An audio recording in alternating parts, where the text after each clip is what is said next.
I was standing in my childhood living room, holding my father's will while shaking hands, when my own brother looked me in the eyes and smiled. And in that smile I realized I had already lost everything. My name is Emily Carter, and for most of my life, I believed family was the one place betrayal couldn't reach. Our house always smelled like old books and coffee. The floors creaked in the same places they had since I was a child. Every photo on the wall told a story of togetherness, birthdays, graduations, holidays where we all pretended everything was fine. After my mother died, I became my father's shadow. I managed his medications. I balanced his accounts. I sat beside his bed on nights when the pain kept him awake. My brother Ryan visited when it was convenient.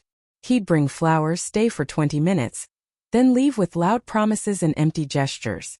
Still, I defended him. He's busy, I'd say.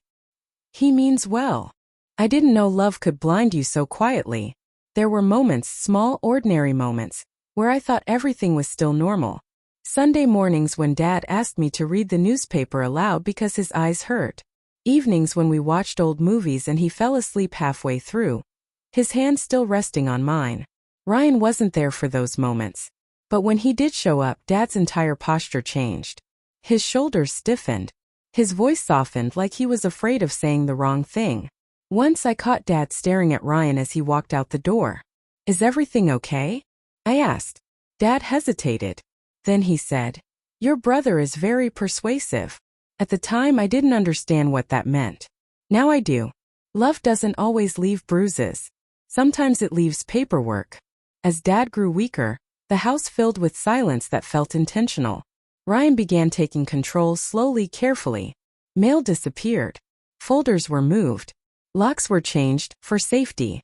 When I questioned it, Ryan laughed softly like I was being dramatic.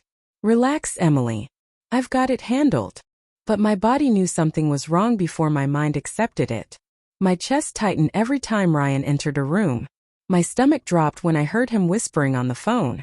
Once late at night I heard him inside Dad's study. The door was closed. I stood there listening to papers shuffle, drawers slide open. Then Ryan's voice, cold and patient. "She doesn't need to be involved." That was the moment trust began to rot. I started keeping notes. Dates. Times. Things that felt wrong. Ryan suddenly had power of attorney. Bills were being paid from accounts I didn't recognize. Dad stopped asking me financial questions altogether. When I confronted Ryan, he sighed like I was a child. "You're overreacting," he said. "Stress is making you paranoid." That word paranoid stuck with me. I began doubting myself, second-guessing memories, replaying conversations late at night, wondering if I was imagining things. That's the cruelest part of betrayal. It makes you question your own reality. One night I heard Dad crying in his room. Not loud sobs, quiet ones. When I asked what was wrong, he shook his head and said, "I just want peace." And suddenly I understood. Ryan wasn't just taking control. He was exhausted. After Dad died, the house felt hollow, like it had exhaled its last breath with him. The lawyer's voice echoed as he read the will. Everything went to Ryan. I couldn't breathe.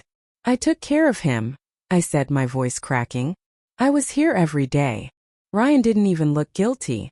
He leaned forward and said quietly, "Being present doesn't mean being chosen."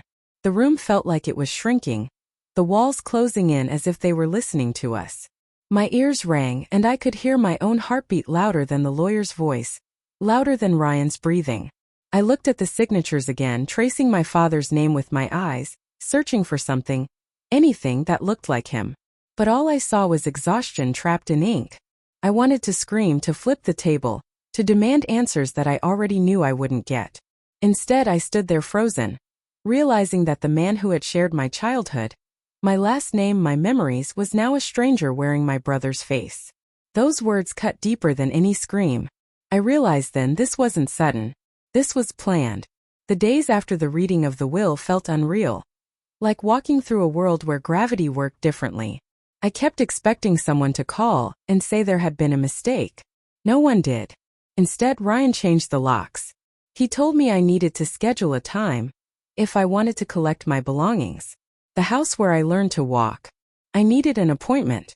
When I finally went back, everything personal was boxed up carelessly. My childhood photos were bent. My mother's letters were mixed with junk mail. Dad's watch, the one he promised me, was gone. I sat on the floor and cried until my chest hurt. Not because of the money, but because I finally understood something devastating. Ryan hadn't just taken my inheritance. He had rewritten my place in the family, and no one stopped him. That night, the truth finally spilled out. Ryan admitted he pressured Dad, controlled his appointments, threatened to handle things legally if Dad didn't cooperate. You manipulated him, I said, shaking. Ryan's face hardened. I secured my future, he replied. You're just collateral damage. I slept in my car that night. The house I grew up in was no longer mine, not emotionally, not legally. Friends stopped answering my calls. Relatives avoided eye contact. Ryan had rewritten the story, and I was the villain. For days, I stared at the letter Dad left me. He knew Ryan would betray us. And suddenly, walking away felt like betraying myself. Taking my brother to court wasn't revenge. It was survival. I chose to fight, not because I wanted to win, but because I refused to disappear. Every night before the court dates, I lay awake staring at the ceiling, wondering how a family could unravel so quietly. I remembered Ryan teaching me how to ride a bike, his hands steady on the seat, his voice telling me not to be afraid. That memory haunted me more than the lies, because it proved that betrayal doesn't come from strangers. It comes from people who once protected you. Filing those legal papers felt like signing the final death certificate of our relationship, but I knew that if I stayed silent, I would carry that shame forever. I wasn't just defending my inheritance anymore. I was defending the truth my father was too tired to fight for. After the court dates ended, the silence was unbearable. No phone calls, no apologies, no explanations. Just empty space where a family used to be. I avoided grocery stores we used to visit together and drove longer routes just to avoid passing the old house. Grief doesn't always come from death. Sometimes it comes from realizing the people you loved are still alive, but unreachable. I mourn my father, yes, but I also mourn the version of my brother that never truly existed. Healing didn't arrive with the verdict. It arrived slowly in quiet moments, when I unpacked boxes in my new apartment, when I hung my father's letter on the wall, when I learned how to sit with the pain without letting it define me. I stopped asking why Ryan did what he did and started asking how I would live without letting bitterness take root. Letting go wasn't forgiveness, it was survival. And for the first time since everything fell apart, I could finally breathe without feeling like I was betraying myself. When the verdict came, Ryan looked smaller. Not defeated, just exposed. I didn't feel joy. I felt grief. For the brother I thought I had. For the family that never really existed. Healing didn't come from justice. Came from walking away. I'm Emily Carter, and this is what I learned. Sometimes the people who know you longest are the ones who hurt you the deepest. Blood didn't save me. Truth did. Tell me, what would you have done?